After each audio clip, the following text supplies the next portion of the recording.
ماں کی محبت کا اور ماں کے پیار کا ایک بہت بڑا واقعہ، بہت خوبصورت واقعہ لکھا ہے۔ اور میں کہ ایک نوجوان اپنی بوڑھی والدہ کے ساتھ ایک ڈاکٹر کے پاس گیا اور ڈاکٹر سے کہنے لگا کہ میری والدہ رات بھر بڑبڑاتی رہتی ہے، ہمیں سونے نہیں دیتی، بہت پریشان کرتی ہے، خدا کے لیے اس کا علاج کریں۔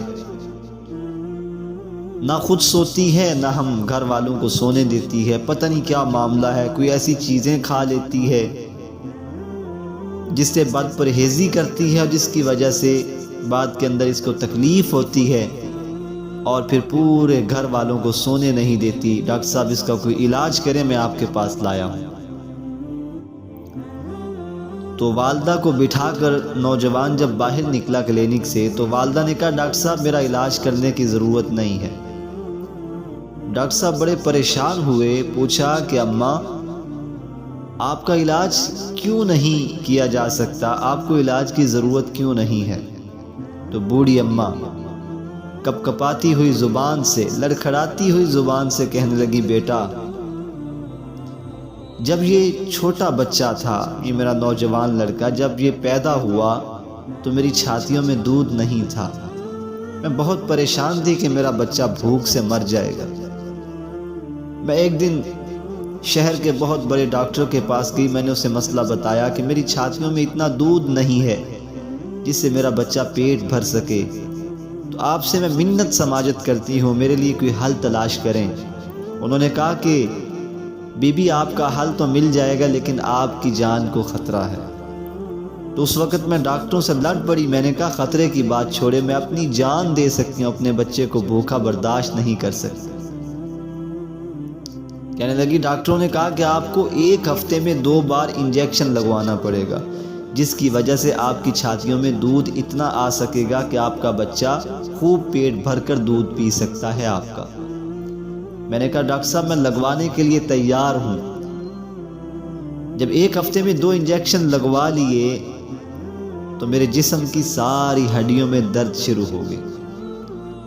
میں ڈاکٹروں کے پاس آئی، میں نے کہا میرا یہ مسئلہ ہے کہ پورے جسم میں 1 ہفتے سے پوری ہڈیوں میں شدید درد ہے، اس کا کوئی علاج کریں۔ تو ڈاکٹروں نے کہا علاج ہے اگر آپ چاہتی ہیں۔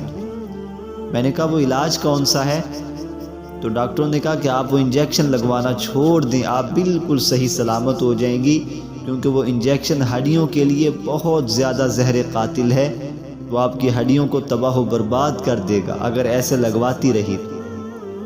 تو اس وقت میں نے ڈاکٹروں سے کہا تھا، میں نے کہا خدا را میں وہ انجیکشن لگواتی رہوں گی، میری ہڈیوں کی خیر ہے، میرا بچہ پیٹ بھر کر دودھ پی سکے۔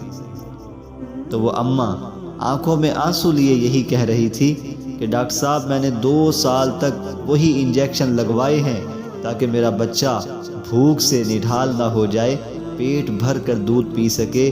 میں نے اپنی ہڈیوں کو نہیں دیکھا، میں اپنے جوڑوں کے درد کو بھول گئی، میں اپنی تمام مشقتوں کو بھول جاتی تھی جب اپنے بچے کو دودھ پیتا ہوا دیکھتی تھی۔ یہ وہی تکلیفیں ہیں، یہ وہی درد ہیں جو میرے جسم میں اٹھتے ہیں، رات کو مجھے تکلیف ہوتی ہے، میں تھوڑی دیر کے لیے کرراہتی ہوں، بڑبڑاتی ہوں، ان سے یہ بھی برداشت نہیں ہوتا اور یہ مجھے تانے دیتے ہیں، میرے اوپر باتیں کستے ہیں، مجھے بہت برا بھلا کہتے ہیں کہ اماں نہ خود سوتی ہے نہ ہمیں سونے دیتی ہے، پتہ نہیں اماں کو مسئلہ کیا ہے۔ اب نوجوان اولاد مجھے ایسی باتوں کے تانے دیتی ہے۔ ڈاکٹر صاحب علاج کی ضرورت نہیں ہے، نہ میرا علاج ممکن ہے، میری ہڈیاں تباہ ہو گئی، میرے جوڑ ختم ہو گئے، میرا جسم جواب دے چکا ہے اپنی اولاد کی خاطر۔ اماں روتے ہوئے کلینک سے باہر نکلی تو ڈاکٹر نے نوجوان کو بلایا اور جب سارا واقعہ بتایا تو وہ نوجوان بھی رونے لگا۔ اس نے کہا ڈاکٹر صاحب ماں ہے اتنی بڑی قربانی دے سکتی ہے، یقیناً اولاد والدین کے لیے اتنی بڑی قربانی نہیں دے سکتی، تو جن کے والدین سلامت ہیں ان سے یہی درخواست ہے کہ اپنی اس جنت کے سامان کو ضائع نہ کرو۔ کتنی مائیں ایسی گھروں کے اندر سسکتی ہوئی مر جاتی ہیں، اولاد کا انتظار کرتے ہوئے مر جاتی ہیں کہ نوجوان اولاد آئے گی، ہمیں اپنا چہرہ تو دکھا سکے گی، ہمیں موت تو سکون سے آ جائے، لیکن اولاد ہے تڑپتے ہوئے والدین کو ایسے چھوڑ کر گھروں بے گھر ہو جاتی ہیں۔ والدہ کو ایک اور کمرے کے اندر پھینک کر مہینوں وہاں چکر بھی نہیں لگاتے۔ تو اللہ تعالیٰ سے ڈریں اولاد، والدین کے معاملے کے اندر اللہ ہمیں والدین کی قدر کرنے کی توفیق عطا فرمائے۔